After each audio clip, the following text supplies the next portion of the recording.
Thank you. It's my privilege to be here tonight to induct Cheri into the Hall of Fame. My first contact with Cheri was in 2004. I was looking for a 911 number. I was in big trouble.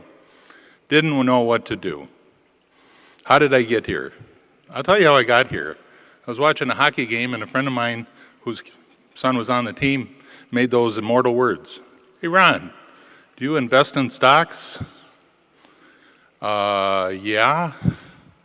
20 years later, I'm on the board, sitting there with a company that's bleeding profusely and looking for a future.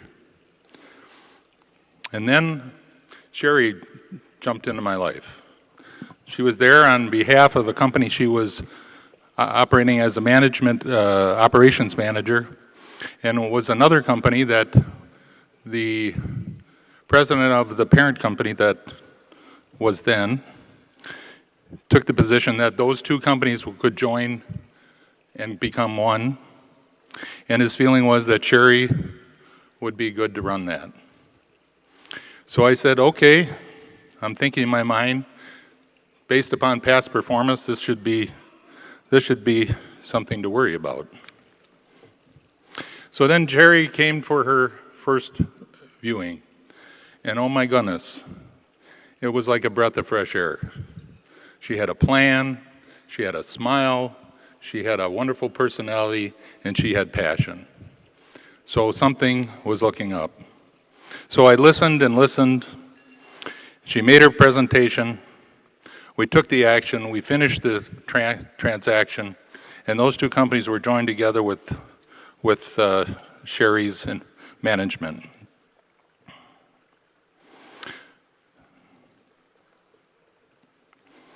That progressed for about 3 years. Unfortunately, the parent company management was too much of a wet blanket,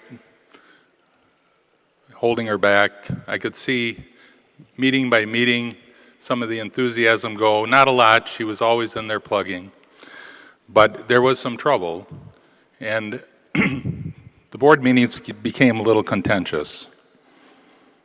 So eventually, slightly before 2008, the decision had to be made, and we took the position, or I took the position. I was quite convincing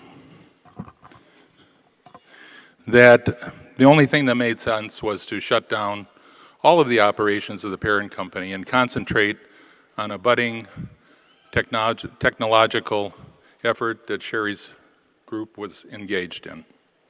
But I had to sell Cheri on this, so I set up a meeting.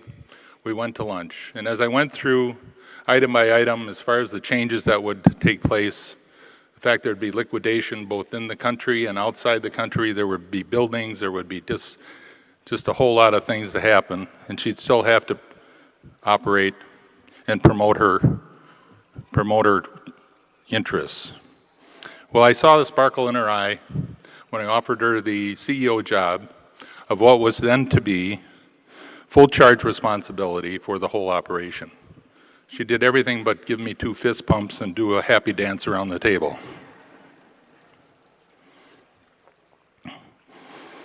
So the situation progressed, and we advanced in marketing our product, and Cheri led the way with innovative marketing and a wonderful relationship with our customers. We actually grew from 50 customers at the time to a total of about 1,000 today. And you heard the numbers, and as far as if you talk to any of the Clearfield shareholders, she's the person of the moment for sure. So Cheri, I don't know if you know this, but Cheri really, really likes football. She's always dreamed of being a quarterback, but there hasn't been any openings.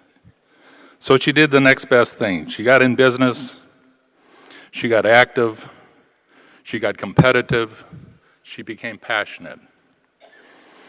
So like she said, she grew, it's really a Cinderella story. She grew out of the fertile farmland of New Ulm, went to graduate at North Dakota State. We call that her amateur years. Then back to Minnesota for a few placements in management. She actually got paid for that. Then she became involved with Clearfield and got the full charge responsibility. So when we look at Cheri, we look at a person who is certainly a Cinderella story. 13 years without a loss. Everybody's all-pro quarterback and our MVP. I'd like to welcome Cheri Beranek to the stage. Thank you.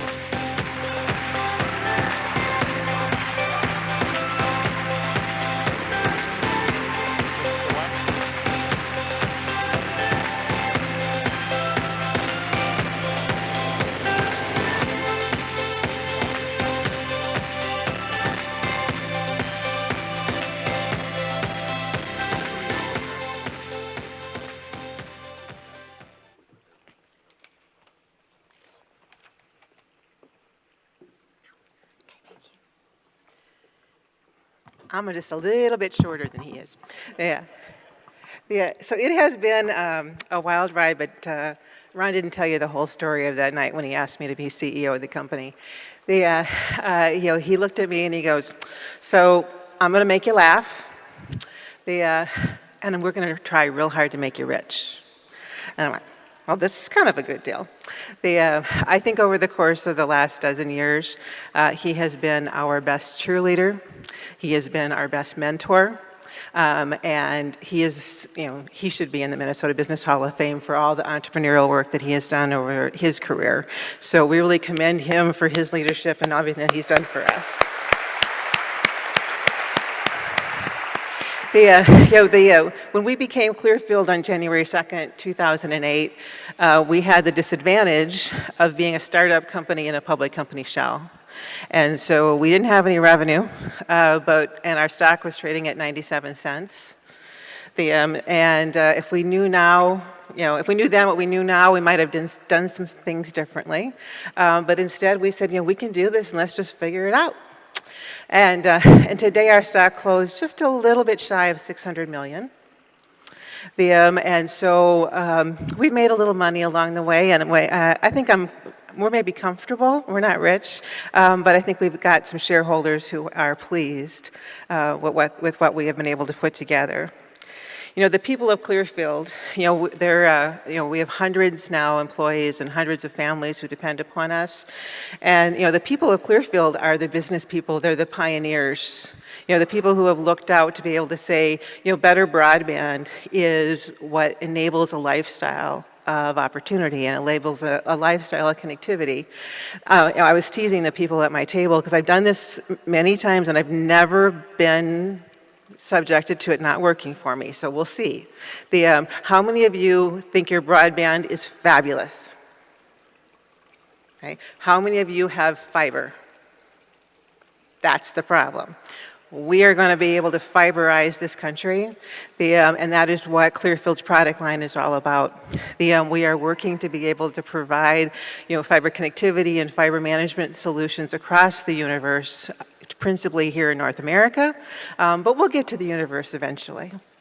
Our job has been to remove obstacles, and the biggest obstacle remover at Clearfield is my partner, Johnny Hill.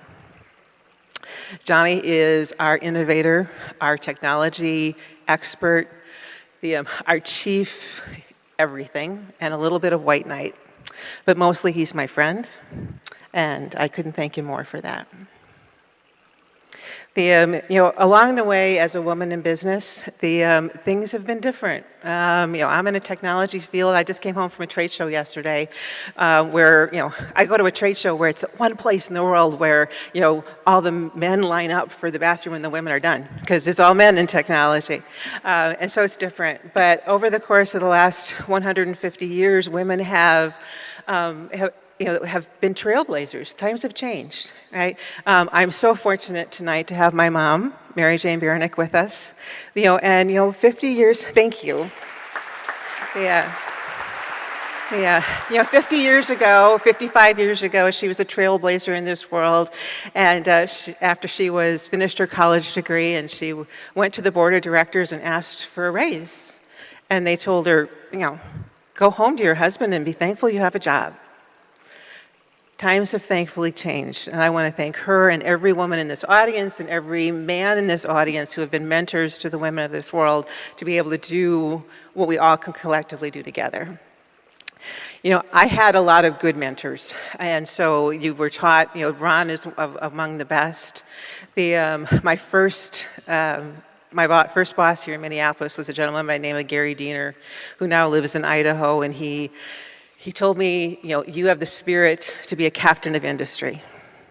I wasn't really sure what that meant, but basically he knew I had my gut, that I wanted to be able to figure things out.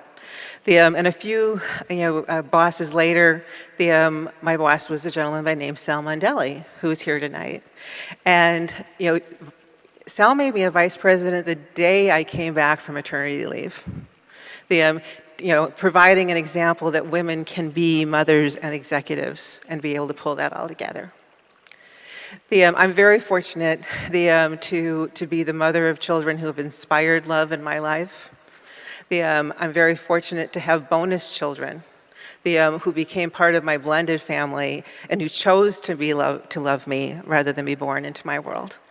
And if you've seen the baby, I'm Oma to that little guy, and couldn't be more proud of it. My husband is Greg Johnson, is someone who came into my life later in my career. I was never getting married again. And I told him so much. What I needed is a date, because you couldn't be a woman going to a business function unescorted. But he loves me unconditionally, even when I don't deserve it.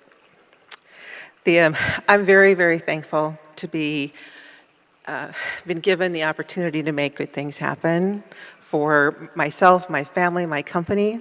But mostly I'm hoping I can make good things happen for all of you, so we can have a world in which better broadband provides connectivity, provides lifestyle for not only today and tomorrow.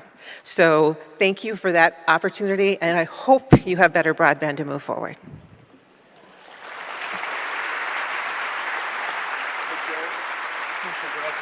Thank you very much. Thank you. Yeah.